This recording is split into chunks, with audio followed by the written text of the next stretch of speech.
Today, I strongly condemn the excessive use of violence on refugees and asylum seekers, followed by the inactions and silence of the UNHCR, the UNHCR, US Embassy, and the European Commission, Government of National Unity, and the other NGOs living in Libya, over the atrocities that are inflicted on refugees and asylum seekers. The arbitrary detentions of vulnerable refugees, women, children, disabled, and sick men. The Libyan authorities assured the public that what happened in Grigarij will not be repeated. But it seems like the statements were just deceptions. They still attacked refugees who for 100 days have been seeking and asking to be evacuated out of Libya. They still want to use our women to rape them, extort them, and use our men as the hidden workforce to the Libyan economy. In reality, they do not want us to leave Libya, but to be used as their economy with the funds of the European Union. We escaped the prison and therefore arrived at the feet of the UNHCR, pleading for help, protection, and evacuations to lands of safety.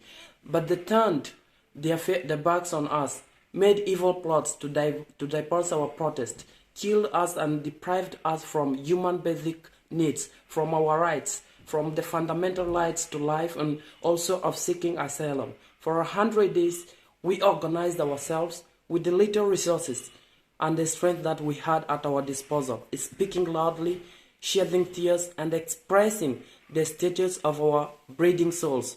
But to no avail, we wrote letters to the European Union, who is the major complicity in funding these militias. But they never took actions. Only they played deaf and blind and also by the UNHCR, Libyan authorities, European Union, and the global public, unlike for few interested individuals who showed their solidarities with us. Today we know that the newly appointed Director for Combating Illegal Migration, named Mohammed Alkhoja, led the squad to violently dismantle, burn our tents of most vulnerable refugees.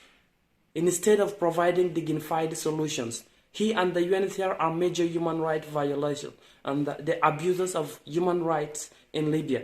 On behalf of refugees in Libya, I call on the human rights body, ICC, the International Criminal Court, Amnesty International, CIA, and Interpol to investigate the UNHCR, those involved, and also bring Mohammed Alkhoja to justice, and an immediate release of the detained refugees and asylum seekers.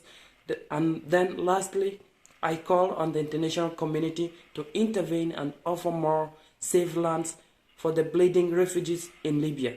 Thank you.